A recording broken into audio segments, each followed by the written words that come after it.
उत्तराखंड की राजनीति में सनसनी मचाने वाला मामला, एक हत्या, वायरल ऑडियो वीडियो और 7 घंटे की सच्चाई की जद्दोजहद। नमस्कार, मेरा नाम है संध्या और आप देख रहे हैं वन इंडिया हिंदी। लोग हमारे बारे में कह रहे हैं कि बिक गई है, किसी सत्ता के हाथों बिक गई है। उर्मिला सनावर के द्वारा कांग्रेस से षड्यंत्र किया गया। आप अंकिता भंडारे की ये जो आवाज उठा रहे हैं ना, खाली उसी की आवाज नहीं उठा रहे आप, मतलब मेरे ख्याल से पूरे देश की बेटी की आवाज उठा रहे हैं। अगर आज हम बात करेंगे अंकिता भंडारी हत्याकांड से जुड़े विवादित प्रकरण की, जिसमें अभिनेत्री उर्मिला सनावर ने एसआईटी के सामने लगभग 7 घंटे तक सवाल जवाब किए।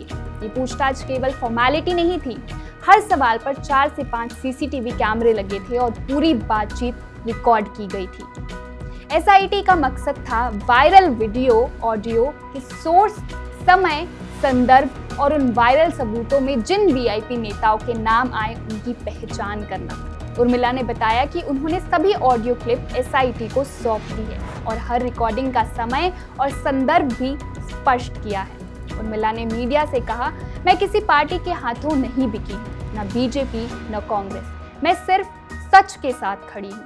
मैं अंकिता भंडारी के परिवार के साथ खड़ी हूँ। अंकिता सिर्फ एक परिवार की बेटी नहीं बल्कि पूरे देश की बेटी है। उन्होंने ये भी कहा कि उनका ये छुपाना किसी की डर की वजह से नहीं था बल्कि रणनीतिक मजबूरी थी।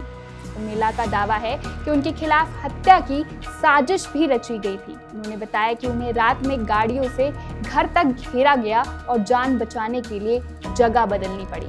पूछताछ के दौरान उर्मिला बीमार भी थी, ऐसा उन्होंने बताया। उन्हें तेज बुखार और उल्टियां हो रही थी, लेकिन फिर भी उन्होंने पूरे समय जांच में सहयोग किया।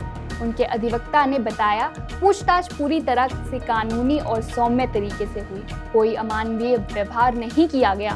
गैर जमानती वारंट या कानूनी औपचारिकताएं कानून के तहत ही पूरी की गई। उर्मिला का कहना है कि बाकी सबूत पूर्व विधायक सुरेश राठौर और उनके सहयोगी दुष्यंत गौतम ही देंगे। एसआईटी ने जो भी मेरे से क्वेश्चन पूछे हैं, मैंने पूरे हर तरह के मैंने सारे जवाब दिए हैं, ठीक है ना।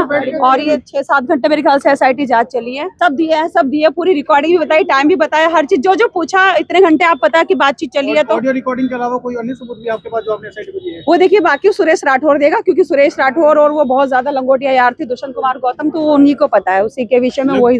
लेकिन पूर्व विधायक सुरेश राठौर का कहना है कि ये पूरा मामला राजनीतिक और व्यक्तिगत साजिश है। उनका दावा है कि ऑडियो वीडियो में छेड़छाड़ की गई है और इसमें एआई तकनीक का इस्तेमाल हुआ है। सुरेश राठौर ने आरोप लगाया कि उर्मिला पिछले 3 साल से उन्हें ब्लैकमेल कर रही थी और उनके पैसे, फैक्ट्री और छवि को नुकसान पहुंचाया। उन्होंने कहा कि कांग्रेस इस पूरे प्रकरण के पीछे है और इसे राजनीतिक माहौल खराब करने के लिए किया जा रहा है। उर्मिला सनावर के द्वारा कांग्रेस से षड्यंत्र किया गया। षड्यंत्र करके मुझे बदनाम करने का प्रयास उर्मिला सनावर के द्वारा किया गया है।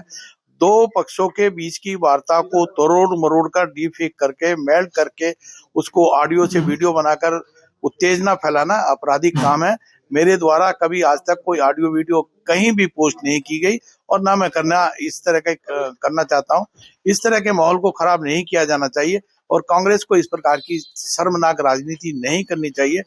इस केस से जुड़ी और अपडेट हमारे संवाददाता पवन नौटियाल ने दी है, आइए एक बार सुनते हैं। उत्तराखंड का बहुचर्चित अंकिता भंडारी हत्याकांड को लेकर सबसे बड़ी खबर यह है कि इस मामले में बीते कई दिनों से ऑडियो वीडियो प्रकरण को लेकर जिस तरह से अभिनेत्री उर्मिला सनावर सामने आई थी और उन्होंने कई दावे, कई खुलासे किए थे और उसके बाद वो अचानक से गायब हो गई थी, अंडरग्राउंड हो गई थी और अचानक 9 दिन बाद वो फिर सामने आई और सबसे पहले उन्होंने देहरादून पुलिस के सामने जो अपनी बात रखी, उनसे पूछताछ की गई। इसके बाद वो हरिद्वार में जो एसआईटी टीम है पुलिस की, वहाँ पर वो पेश हुए हैं और उर्मिला सनावर ने पुलिस के सामने जो है अपनी बात रखी है। इसके साथ ही कई एविडेंस देने की बात भी सामने आ रही है। इसके साथ ही मैं आपको बता दूं कि उर्मिला सनावर जो अभिनेत्री हैं, उनसे करीब एसआईटी की जो टीम है उन्होंने 6 घंटे लंबी पूछताछ की है और जहां तक अंकिता के माता पिता परिजनों की बात है तो उन्होंने सीधे सीबीआई जांच की मांग की है।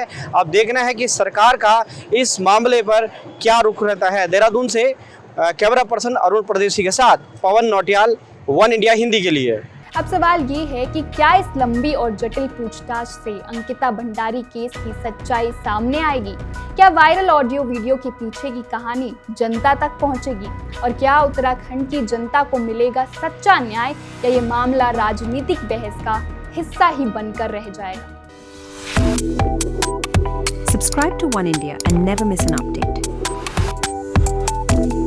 Download the One India app now.